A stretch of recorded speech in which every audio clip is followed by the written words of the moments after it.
Nunca conoció el amor hasta que una mujer apache apareció en su vida. He was a man who preferred order over chaos, schedules over surprises, and routine over spontaneity.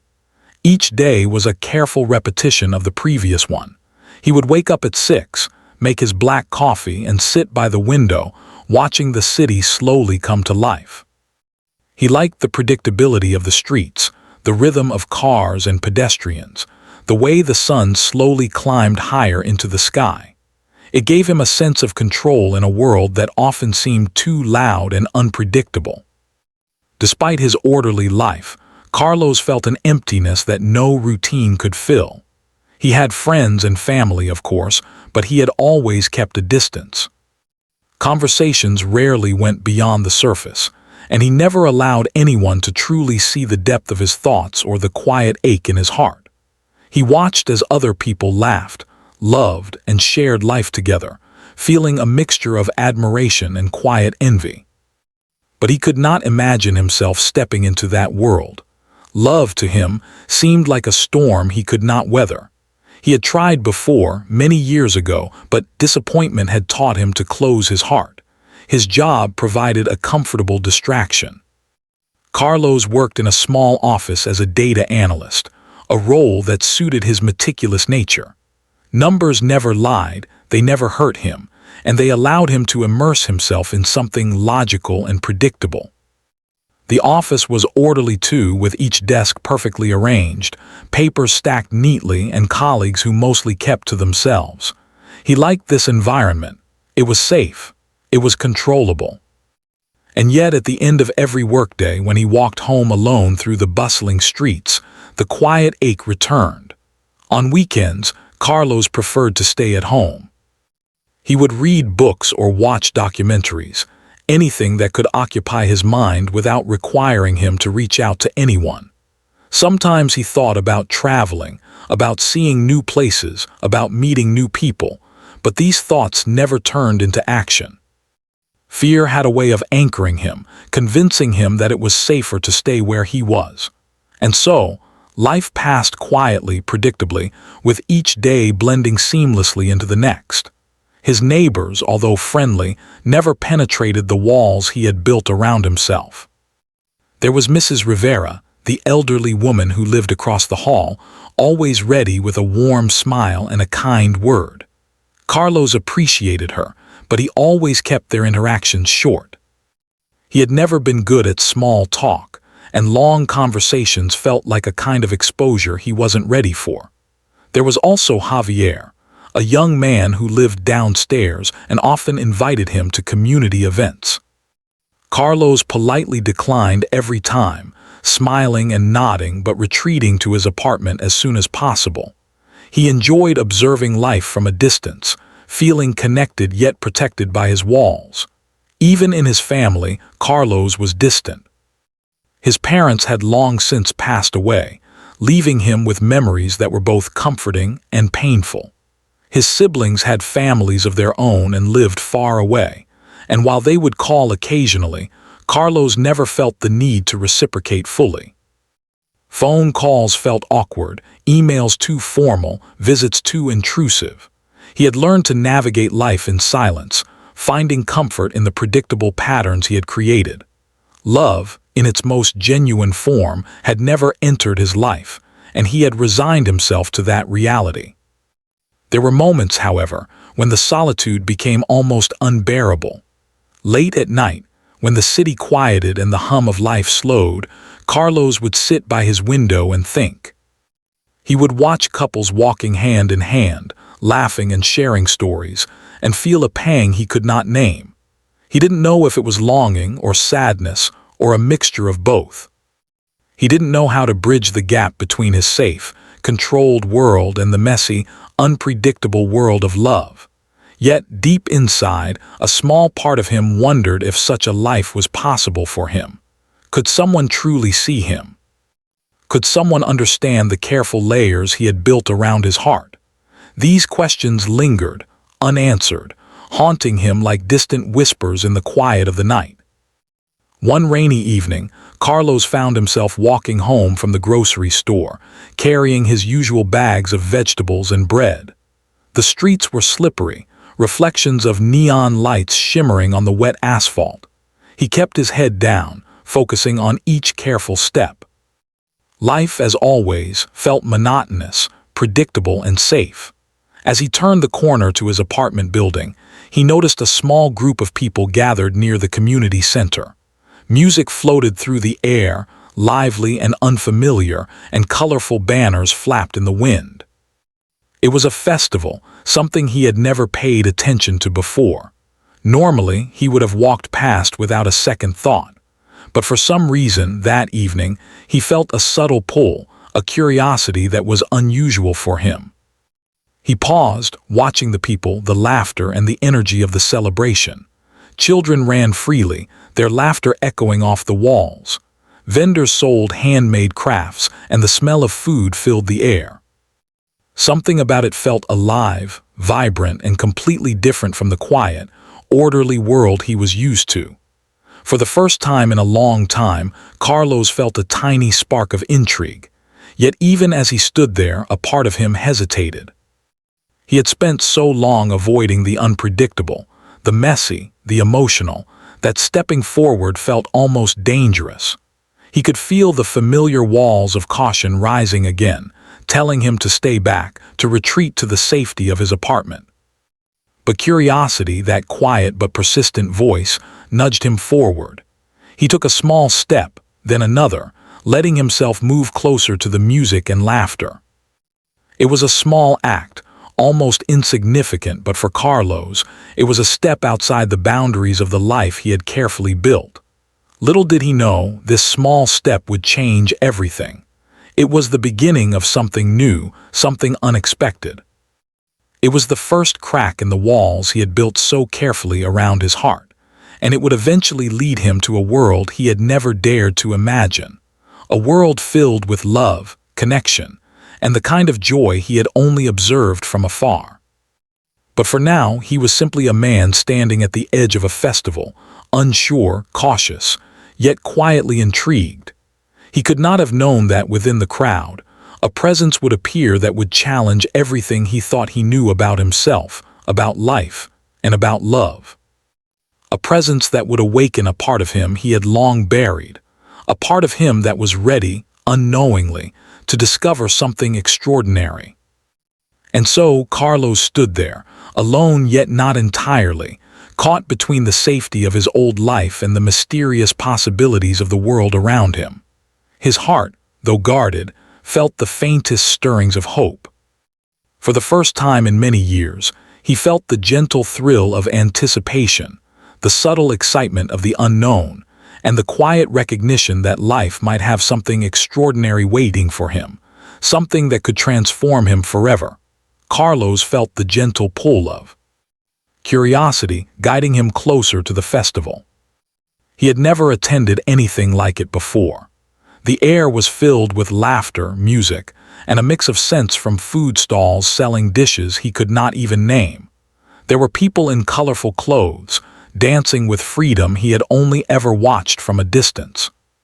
His heart beat a little faster, a strange combination of excitement and nervousness settling in.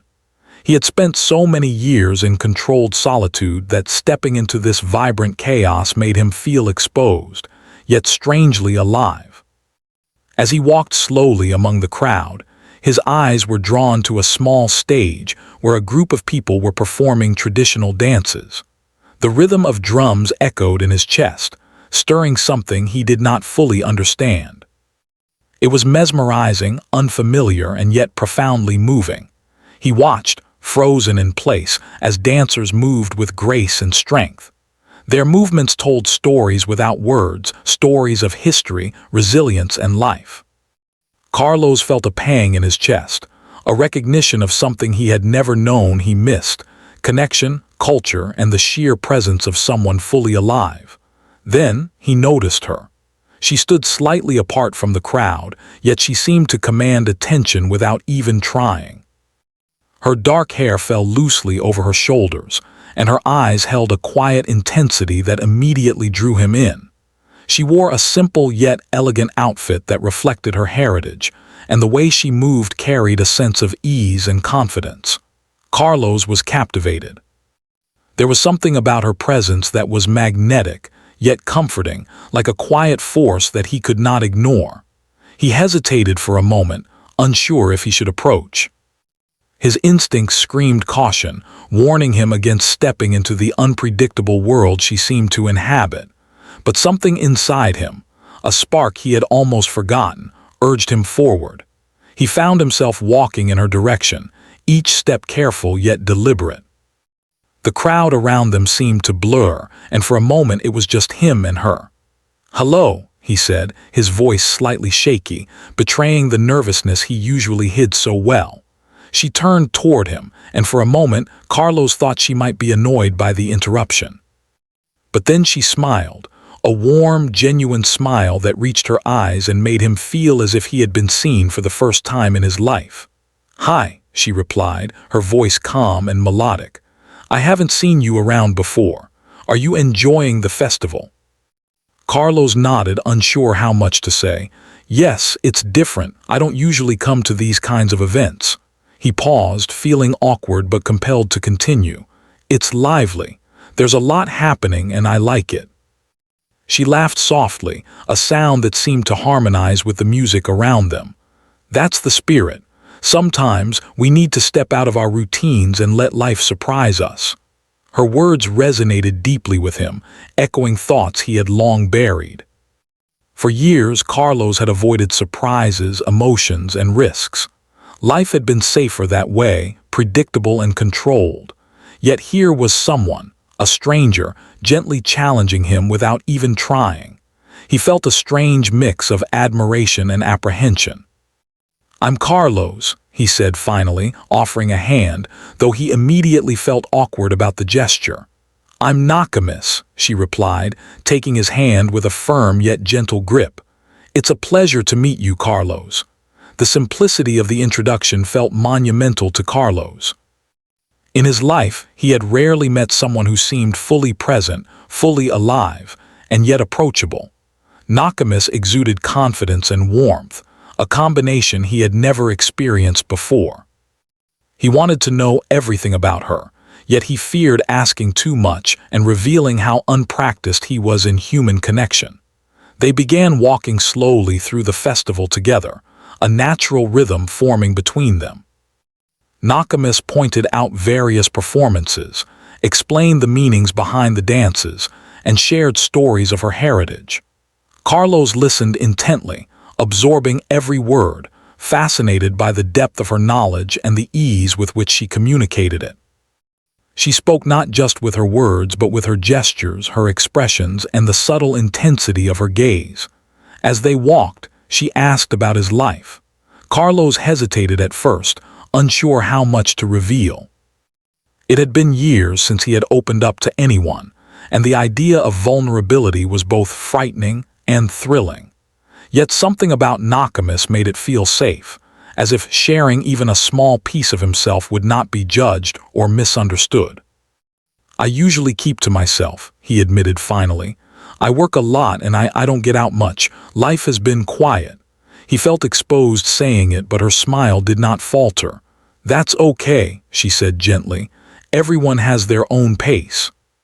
Sometimes quiet can be beautiful, but sometimes it can also hide a longing we forget we have. Her words struck him like a quiet revelation.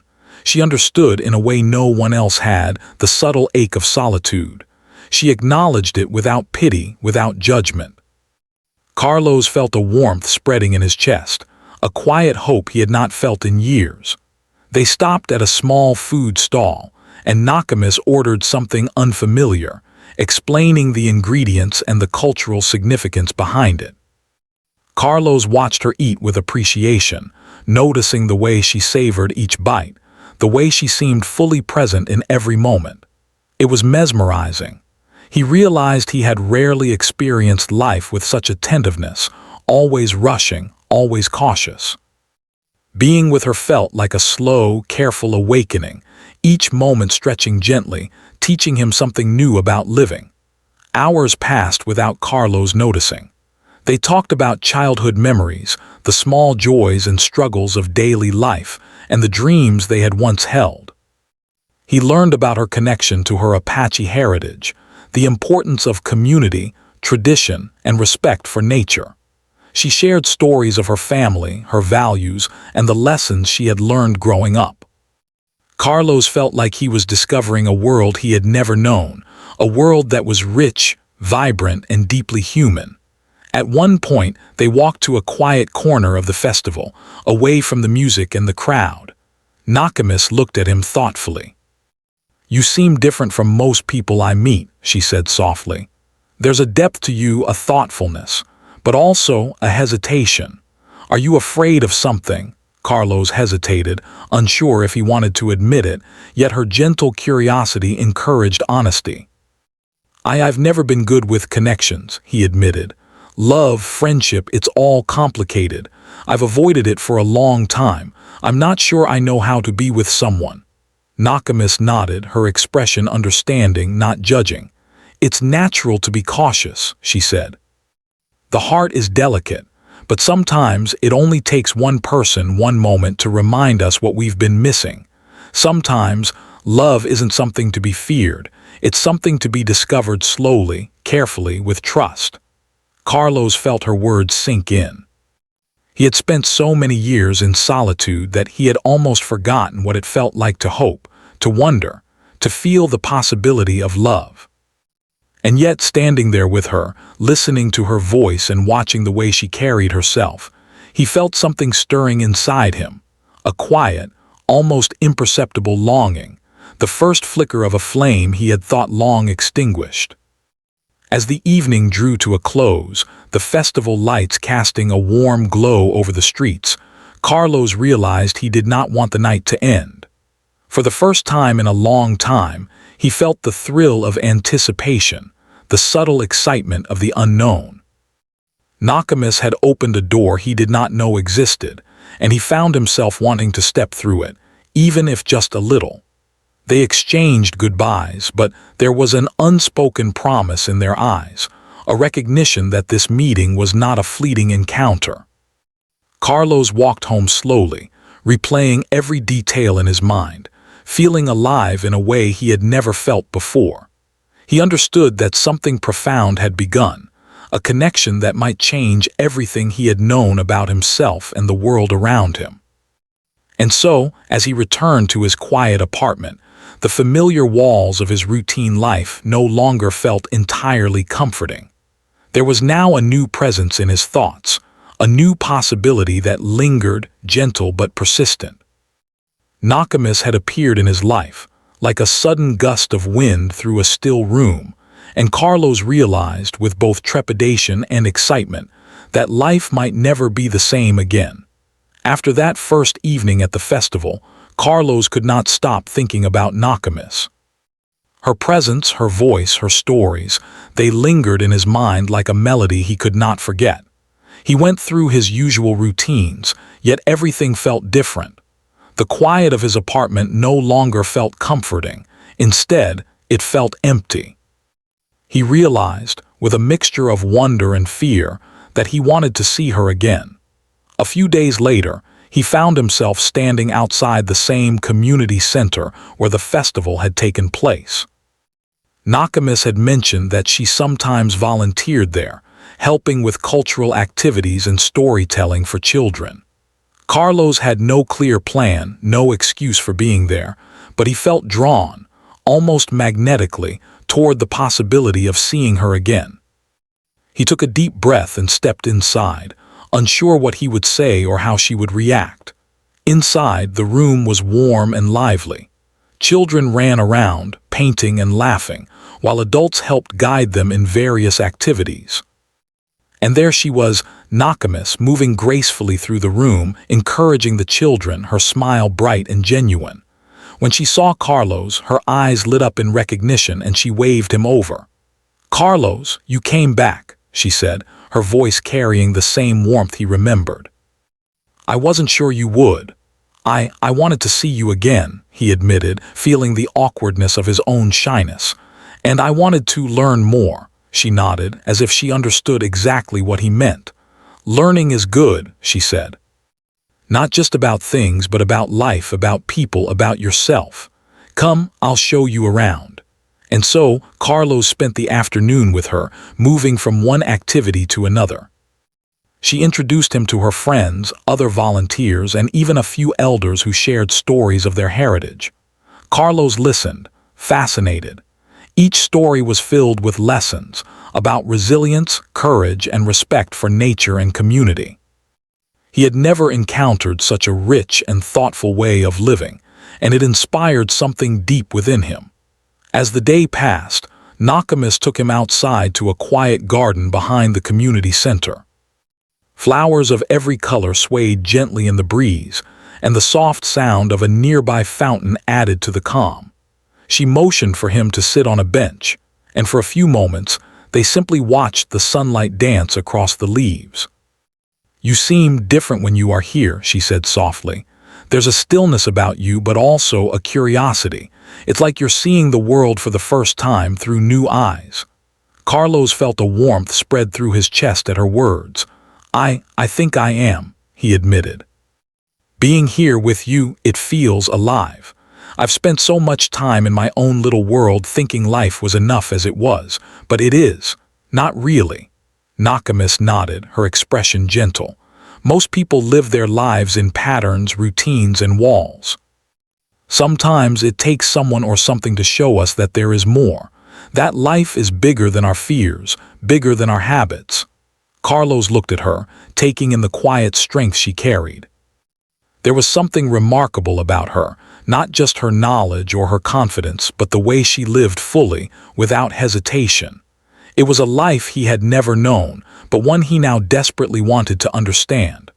Over the next few weeks, their meetings became frequent. Sometimes they would walk through parks, discussing nature and life. Other times they would sit quietly in cafes, sharing simple meals and talking about their dreams, their fears, and the small details of everyday life. Carlos began to notice changes in himself. He laughed more easily. He paused to observe the world instead of rushing past it, and he found himself wanting to connect with others rather than keeping everyone at a distance. Nakamis taught him in subtle ways. She showed him how to observe life fully, to appreciate small moments, and to find joy in the ordinary. One afternoon, they visited a nearby river, and she taught him how to identify different plants and birds. Carlos was amazed at how much he had overlooked in his life: the rustling of leaves, the songs of birds, the way sunlight reflected on water. With her guidance, even simple experiences became lessons in mindfulness and presence. But it was not just about learning from her. Carlos also began to reflect on himself. Nakamis had a way of asking questions that prompted him to think deeply without feeling pressured. "What makes you happy, Carlos?" she asked one day as they sat under a large oak tree. "Not just for a moment, but truly. What fills your heart?" He thought for a long time. Happiness had always seemed like a distant idea, something for other people. But now, with her, he realized he could imagine it for himself. I think I've forgotten," he admitted quietly.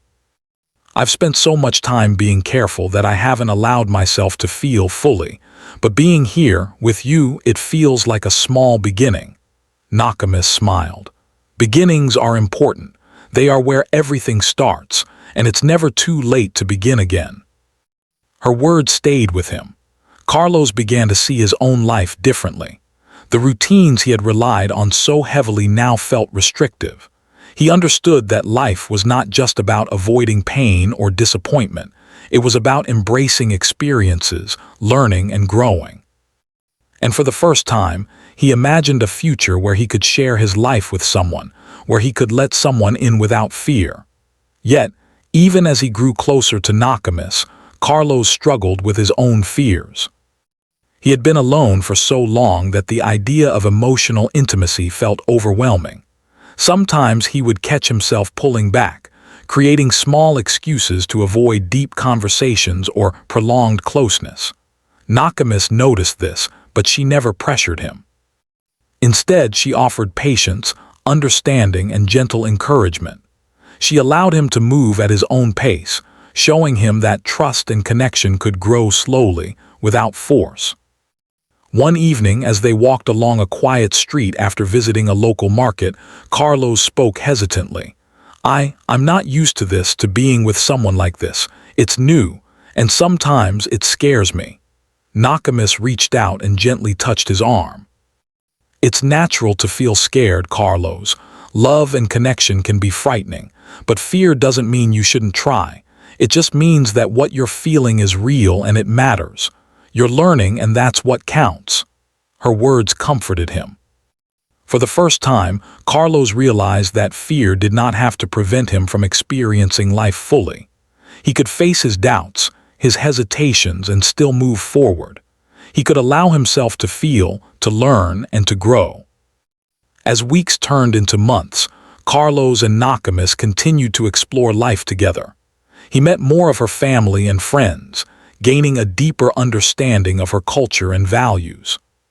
He learned to cook simple traditional meals, to listen to stories passed down through generations, and to appreciate the interconnectedness of people and nature. Each experience was a step forward, each conversation a small lesson in life and love. Carlos noticed changes within himself he had never thought possible.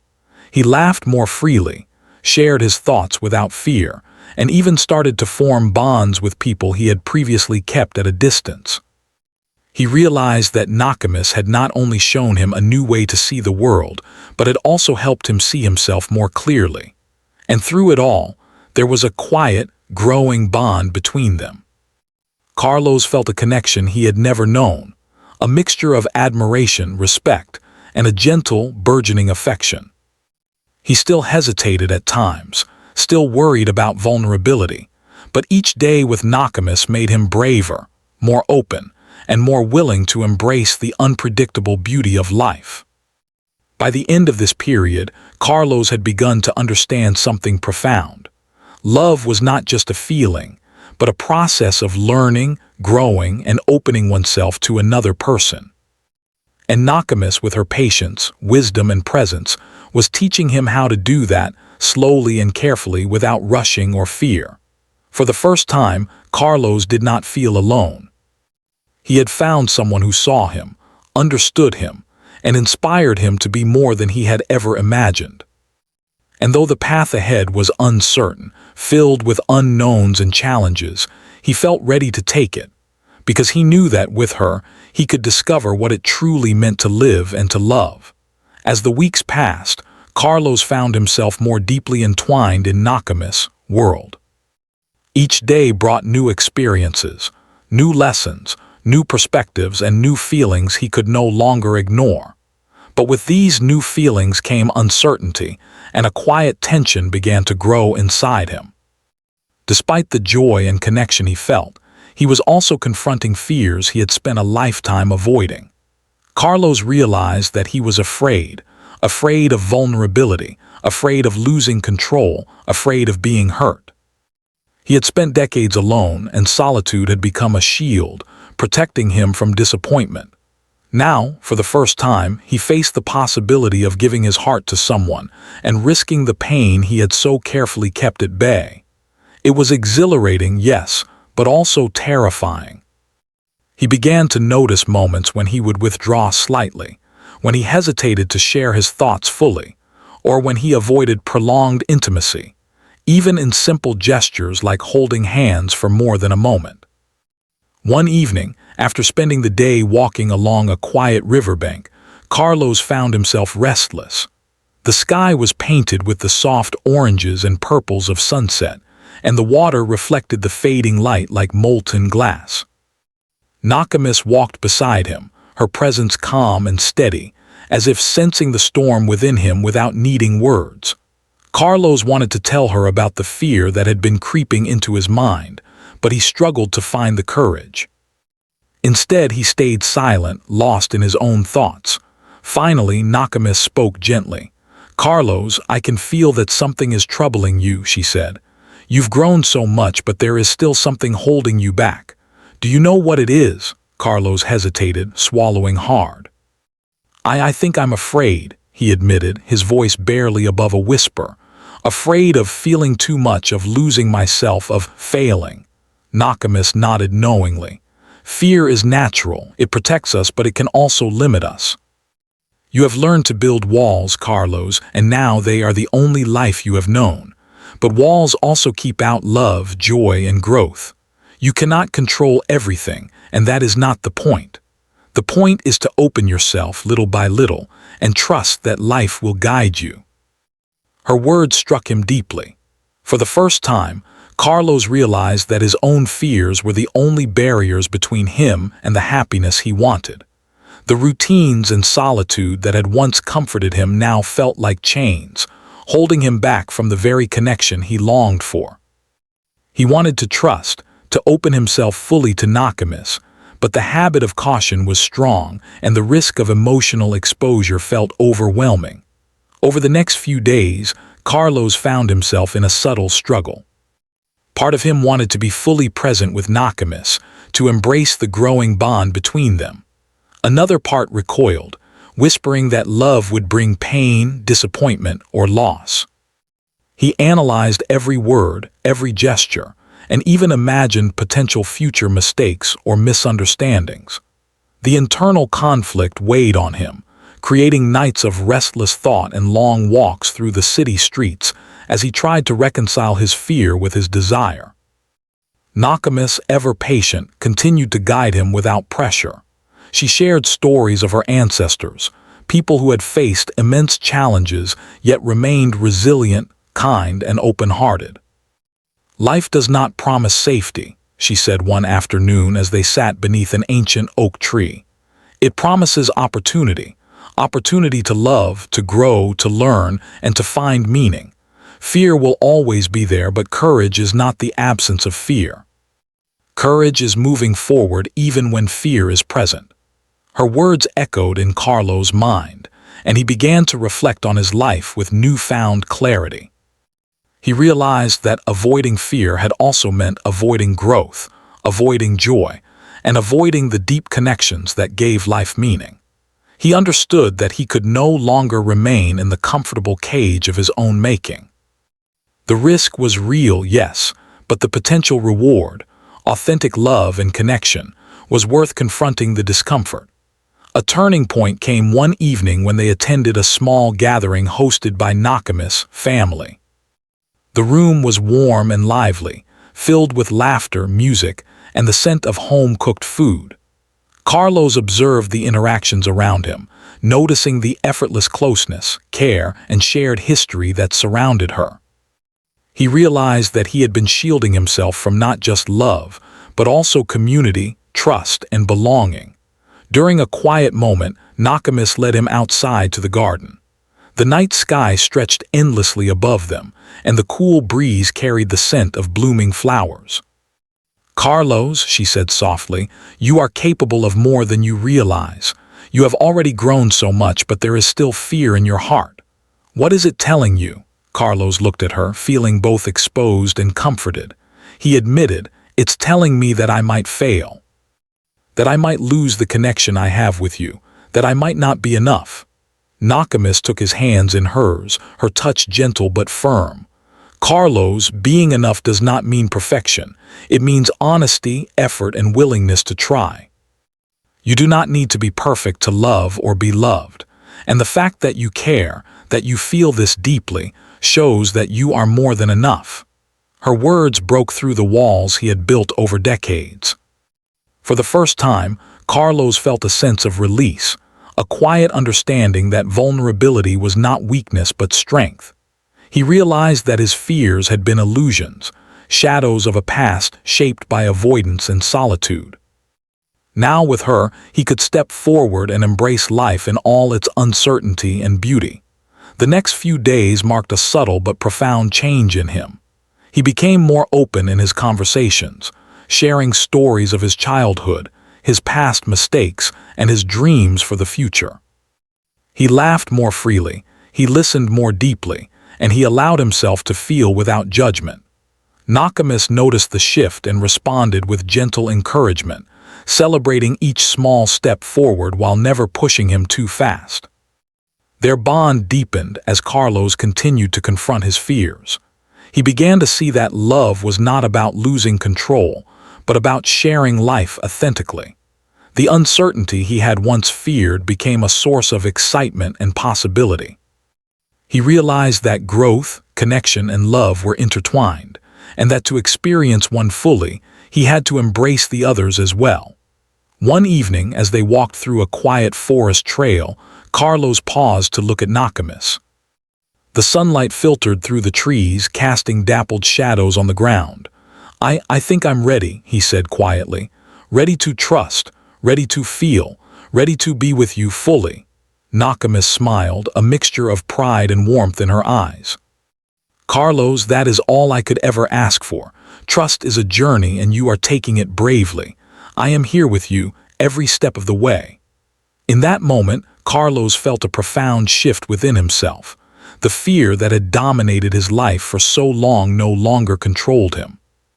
He understood that vulnerability, courage, and love were not threats, but opportunities to connect, to grow, and to experience life in its fullest form. From that day forward, Carlos embraced each moment with intention and awareness. He no longer retreated into solitude at the first hint of discomfort. He allowed himself to express affection, to share thoughts and feelings, and to engage fully with Nakamis and the world around him. Their relationship grew stronger, deeper, and more resilient, built on trust, understanding, and mutual respect. Carlos had faced his greatest fear, opening his heart, and in doing so, he discovered a strength he had never known. He realized that life, love, and connection were not about perfection or control, but about courage, presence, and willingness to grow together. Nakamis had shown him that love could be gentle, patient, and transformative, and he had embraced it fully. For the first time in his life, Carlos felt truly alive. He no longer measured life by routines or walls, but by moments of connection, joy, and discovery. The fear that had once paralyzed him had been transformed into courage, and the solitude that had defined his existence had been replaced by the richness of shared experience. He knew challenges would still come, but now he faced them with strength, resilience, and an open heart, ready for whatever life and love had to offer. After weeks of shared experiences, small discoveries, and quiet growth, Carlos felt a change deep within himself. The man who had once lived in the shadows of his own caution, afraid to feel, hesitant to love, now found himself opening his heart without fear. His connection with Nakamis had transformed from curiosity into a profound understanding, a bond that was gentle yet strong, quiet yet powerful. Each day with her revealed new layers of life, emotion, and trust he had never known existed. One morning, Carlos woke with a sense of purpose he had not felt in decades. He thought about the journey he had undertaken, not just the experiences with Nakamis, but the internal journey, the confrontation with his fears, and the small, steady steps he had taken toward openness. He realized that love was not something sudden or magical, but something that grew quietly, patiently, through shared experiences, understanding, and respect. The thought of her brought warmth to his chest, a feeling that was both comforting and exciting. He found Nakamis waiting for him outside, near the river where they had often walked together. The sunlight sparkled on the water, birds chirped softly in the trees, and a gentle breeze carried the scent of flowers. Her presence, calm and radiant, filled him with a sense of belonging he had never felt before. For a moment, he simply watched her, appreciating the way she moved through the world with grace and confidence. "Good morning," she said, smiling warmly. "Are you ready for today?" Carlos smiled back, a genuine, unguarded smile. "Yes," he replied, "I feel ready." They spent the morning walking along the riverbank, talking about their plans, their dreams, and the simple joys of life. Carlos felt a quiet excitement in sharing these moments with her. Every laugh, every story, every small gesture was amplified by the knowledge that they were building something meaningful together. He realized that he no longer feared the unknown. Instead, he welcomed it, knowing that with her by his side, he could face whatever challenges life presented. As the day turned to afternoon, Nakamis led him to a quiet hill overlooking the city. The view was breathtaking, with the sun beginning to dip toward the horizon, casting a golden glow over everything. They sat side by side, the soft breeze brushing against their faces, and for a moment neither spoke. The silence was comfortable, full of unspoken understanding and shared presence. Carlos turned to her, taking a deep breath. "Nakamis," he began, his voice steady but filled with emotion, "I've learned so much from you, about life, about myself, about love. You've shown me a world I never knew existed, and I don't want to let that go." She looked at him, her eyes soft and warm, encouraging him to continue. I love you," he said finally, the words simple but powerful. "I love the way you see the world, the way you teach without forcing, the way you make life feel alive. I want to be with you, not just for today, not just for tomorrow, but always." For a moment there was silence, and Carlos feared that he had rushed, that his confession might be too much. But then Nakamis smiled, a smile that radiated warmth and affirmation. "Carlos," she said softly, "I have been waiting to hear you say that. I love you too. I have loved you from the first moment I saw the curiosity in your eyes, the kindness in your heart, and the willingness to grow. You have faced your fears, opened your heart, and shown me who you truly are. That is more than enough." The weight of his past fears lifted in an instant. Carlos felt a wave of relief, joy, and deep gratitude. The walls he had spent decades building around his heart had crumbled, not through force, but through trust, patience, and love. In that moment, he understood that love was not about perfection or control. It was about being present, being vulnerable, and sharing life fully with another person. They spent the evening walking through the city, hand in hand, noticing the small details that had once gone unnoticed. Streetlights reflected on wet pavement from a light rain, children played in small parks, and couples laughed together. Carlos realized that life, in all its simplicity and complexity, was beautiful when shared with someone who truly understood you. The world seemed richer, more vibrant, and more alive. Over the next days and weeks, Carlos and Nakamis continued to grow together. They explored new places, shared meals, and learned from each other's perspectives. Carlos introduced her to some of his favorite quiet spots in the city, while she shared her connection to nature, culture, and tradition. Each day deepened their bond, and each experience reminded Carlos of the transformative power of love, patience, and understanding. One evening, they sat by a small campfire in a clearing surrounded by trees. The stars shone brightly above, and the crackling fire created a comforting warmth. Nakamis handed Carlos a small cup of tea, and they drank in silence for a few moments, appreciating the calm and beauty of the night. "I never thought life could be like this," Carlos said softly. "I thought I was destined to be alone, to live quietly without connection. But with you, everything feels possible, everything feels real, everything feels alive." Nakamis smiled, placing her hand over his. "Carlos, love is like a fire. It can be small at first, flickering and uncertain, but with care, patience, and trust, it grows strong and steady. You have nourished this fire with courage, openness, and sincerity, and now it burns brightly between us." Carlos looked at her, feeling a profound sense of peace. He realized that his journey through fear, hesitation, and solitude had led him to this moment. He had discovered not only love but also himself. He understood that the man he had once been, the cautious, lonely Carlos, was no longer the whole story. He was now someone who could embrace life fully, someone who could give and receive love freely, and someone who had found a partner to share the journey with. In the following weeks, they began making plans for a life together. It was not about rushing or forcing decisions, but about building a foundation rooted in trust, respect, and understanding. They discussed hopes for the future, the kind of life they wanted to create, and the values they would uphold together. Each conversation, each decision, strengthened their bond and deepened their commitment. Carlos often reflected on the journey that had brought him here. He thought about the years of solitude, the fear, and the hesitation, and he realized that every step had prepared him for this love.